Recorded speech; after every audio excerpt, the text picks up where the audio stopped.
going to go ahead and get into our review of the week. And both Shantae and I actually ended up seeing Candyman over the weekend and decided that this would be a good one to do together because it was good. It's full of Black excellence. And we both happened to see it the same day around the same time in Washington and in Atlanta. So I thought that was kind of cool.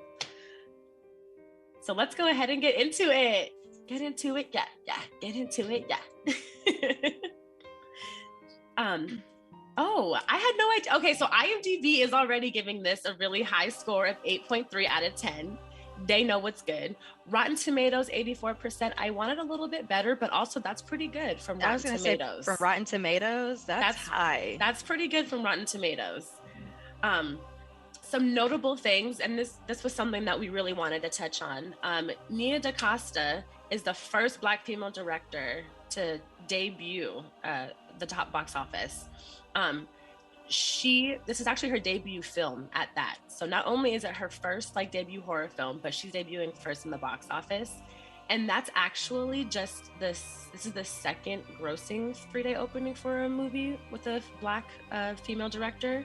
First being Ava DuVernay. Wow, let me put some respect on her name.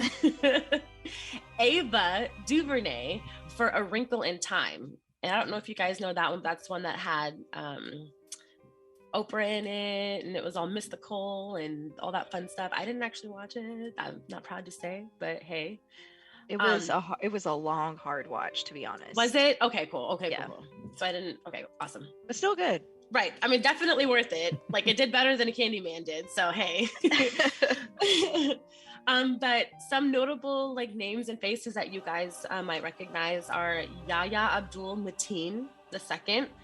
He actually plays, the lead male. And if you guys don't know the name, if you guys have seen Watchmen, he was in that. He played Dr. Manhattan in Watchmen. And you actually found out he was in some other stuff too. He was in Handmaids. He was in Aquaman. He plays kind of like the villain. See, yeah. He's out here. He's everywhere.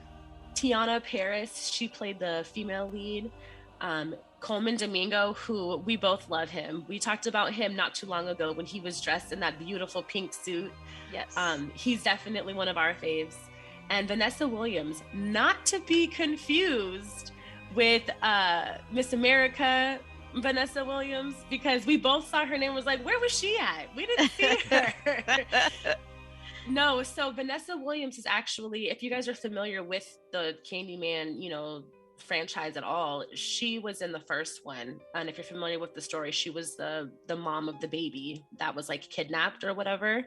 And they brought her back for this one. So it's the same character, but not the Vanessa Williams. Still great, fantastic, beautiful actress.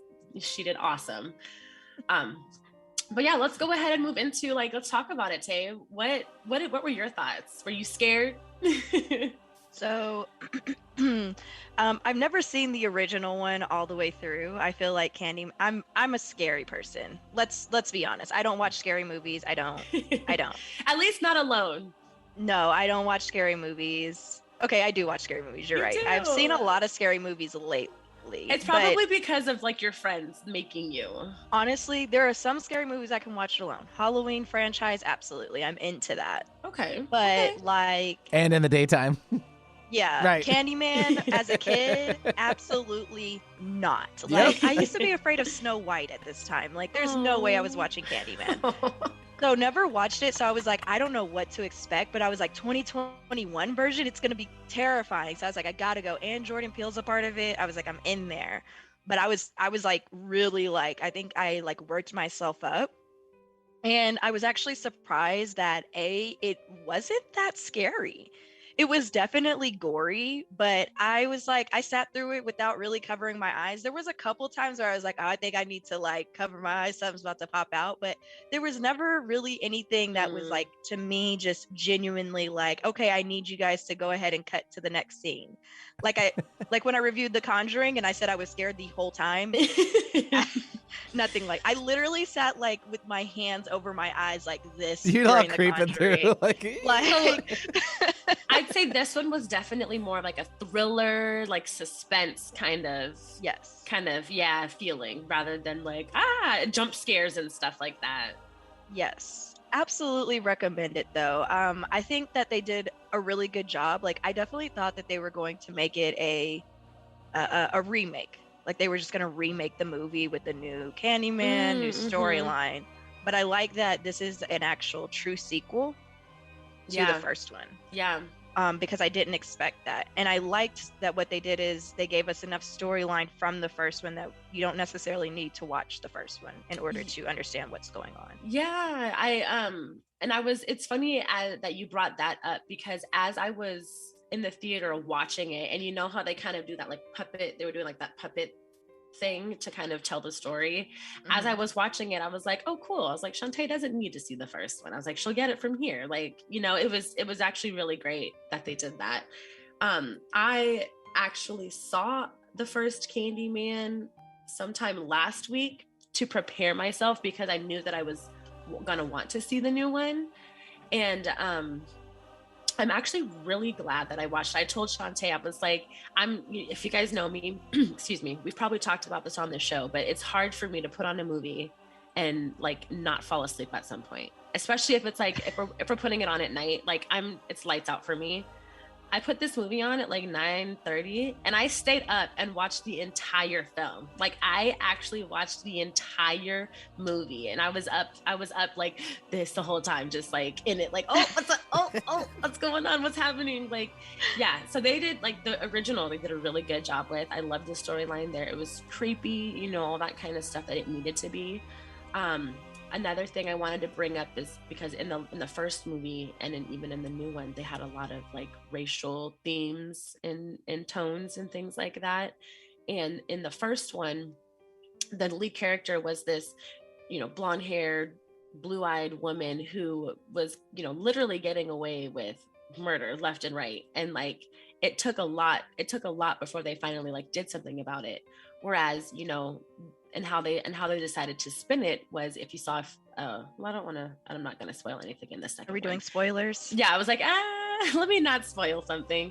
But it's just like, you know, they basically are showing how quick and easy the police are to shoot at any time they see a black person or, you know, attack a black person. Whereas this woman was literally murdering folks, kidnapping babies, this and that and the other, before they didn't even take her to jail. They put her in like a loony bin. You know what I mean? They didn't even do the whole like actual treat her like a murderer kind of thing. They thought she was crazy. So I just kind of loved seeing those different themes between the first and the second, but also how they were similar themes at the same time. Yeah. And Coleman Domingo, his character, I want to come back to him. He is so good. I didn't realize how familiar I was with the actor.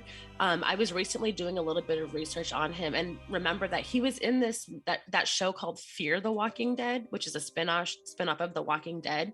And I recently started like rewatching it, and I was like, oh my God, that's right. Like, this is what I know him from. And he's always playing roles that are, you know, serious or like dramatic, or, you know, he's really good at doing that. And in this role, he kind of transitioned. He played a different kind of character, and he did a really good job at switching into that and got us to see a different side of him as an actor. And it just made me really appreciate and love him even more. So you remember he was also in Ma Rainey's Black Bottom. Black Bottom, yes. Yeah. And he was good in that too. Yeah. Oh, he's just good. He really is. And I feel like he just kind of came out of nowhere, you know, like the last, I want to say 5 to 6 years, he's just been consistent with hits and stuff. But it's like, where did you come from? Mm-hmm. Where did you come from before this? Mm-hmm. So anyways, yes, all in all, I will say definitely go and see it. It was good. Like Shantae said, it's not, I like scary movies. I love the kind of thrill of all that stuff. She's right. It's not very scary, but it definitely draws you in. Like, you're not going to be bored at all. You're definitely going to be into it. And I'm really excited to see where like Yahya Abdul-Mateen kind of goes from here. You know, he also has been kind of building a name for himself lately, and I would love to see kind of what comes to him from this. He is so fun. He's gonna be in some sequels. Actually, when I was doing research, he's gonna be in Aquaman 2. So just in case you didn't know, they're making a sequel to that trash movie. Yeah, throw it I don't away. think they needed to. But here's the thing. I don't know if you guys saw Aquaman, but it was not good. Here's the thing. If they're gonna be like scantily clad or wearing anything tight fitting, I'm all in for it, because this man's body could kill. Literally, he is so fine. He's a villain. He's the villain in the movie. Too, even better. Bad boy. Yeah.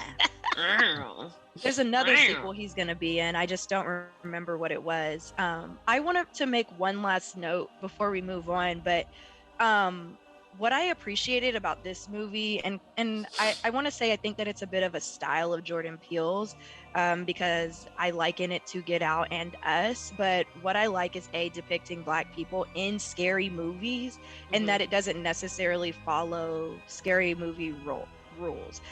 Now, I wouldn't say that these are horror films by any means. They're definitely psychological thrillers, but it's like I said, like, it's not scary, but they still kind of resonate and haunt you in some kind of way that I think is impactful. Like Get Out, I was telling Jasmine, I went and watched that by myself, not knowing it was scary, and was terrified the whole movie. I was like, why am I here? Why didn't no one warn me? Yeah. Why didn't I read ahead of time? You know?